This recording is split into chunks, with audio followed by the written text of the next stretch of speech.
रहस्यमयी कहानी जिसे लिखा है वर्षा श्रीवास्तव ने और जिसका नाम है मुर्दों की ट्रेन। ट्रेन धड़धड़ाती हुई चली जा रही थी। बाहर अंधेरा हो चुका था। वो बोगी लगभग खाली थी। ज्यादा यात्री नहीं थे उसमें। उसने घड़ी देखी तो रात के 9 बज रहे थे। अब तक तो उसे घर पहुंचे 2 घंटे हो गए होते, पर ट्रेन बहुत लेट हो गई थी। अभी भी 2-2.5 घंटे का सफर बचा था, बशर्ते ट्रेन और लेट न हो जाए। ट्रेन रुक गई। उसने झुककर खिड़की से देखा कोई छोटा मोटा स्टेशन था, पर चाय तो मिल ही जाएगी। बेटा, एक अधेड़ उम्र की औरत ने उसे पुकारा। जी कहिए, वो बोली। एक चाय ला दोगी मेरे लिए? मेरे हस्बैंड गए हैं स्टेशन पर मैं उन्हें बोलना भूल गई, वो संकोच से बोली।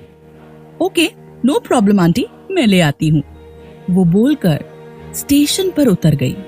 उसका मोबाइल बजा। हाँ वरुण, बोलो। कहाँ हो तुम? आज ऑफिस भी नहीं आई? छुट्टी पर हूँ, बताया तो था। मम्मी पापा के पास जा रही हूँ। अच्छा, घर पहुंच गई? नहीं, घर नहीं। इस समय वो लोग कहीं बाहर हैं, छोटी को लेकर। वहीं जा रही हूँ, सरप्राइज है सबके लिए। बहन कैसी है? वरुण ने झिझकते हुए पूछा। कैसी होगी? उसने आह भरी। पर जानती हूँ वो ठीक हो जाएगी। वो बहुत हिम्मत वाली है। चलो अब रखता हूँ। Bye bye. बात करते हुए ही वो चाय के 2 कप लिए वापस अपनी सीट तक आ गई और एक कप उस औरत को पकड़ा दिया। थैंक यू बेटा, वो मुस्कुराती हुई बोली। बदले में वो लड़की भी मुस्कुराई। उसने देखा कि उस औरत के बगल में अब एक वैसा ही अधेड़ बूढ़ा बैठा अपने मोबाइल पर गुम था। शायद उसका पति था। कहाँ जा रही हो? उस औरत ने पूछा। उस लड़की ने बताया और सिट पिटा गई।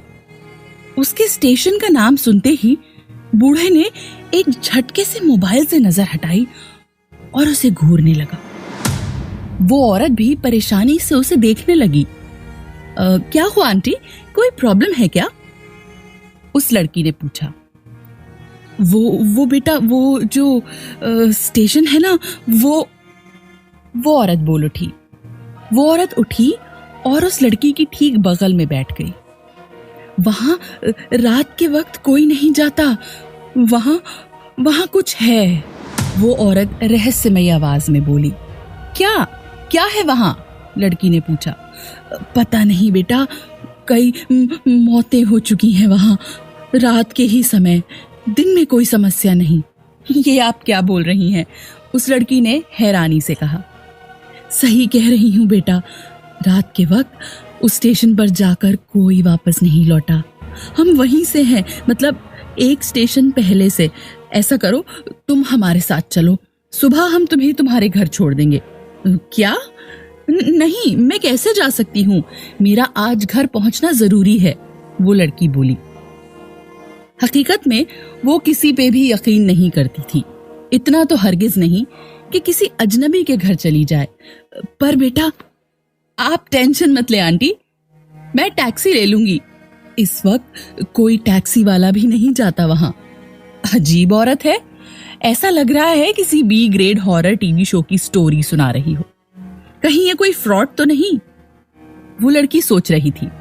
या ऐसा करो, अरे अब बस भी करो, उस औरत के पति ने झल्लाते हुए कहा। वो बच्ची नहीं है, ध्यान रख लेगी अपना। क्या बोल रहे हैं आप? वो औरत भी खींची। ठीक ही बोल रहा हूं, ज्यादा पढ़ लिख जाना भी गुनाह ही है आजकल। एक्सक्यूज मी, वो लड़की भी तनक कर बोली। उसे बुढ़ऊ का पर्सनल कमेंट खटक गया था। वो उठकर ट्रेन के गेट के पास चली गई और वहीं खड़ी रही। लगभग 9:45 बजे उन पति पत्नी का स्टेशन आ गया। उस औरत ने एक और बेचैन नजर उस लड़की पर डाली, जिसने जानबूझकर उससे नजरें नहीं मिलाई। अरे अब चलो भी, बूढ़ा खींचता सा बोला, और वो दोनों उतर गए। अब अगले स्टेशन पर उस लड़की को उतरना था। पर काश उसने उस औरत की बात मान ली होती।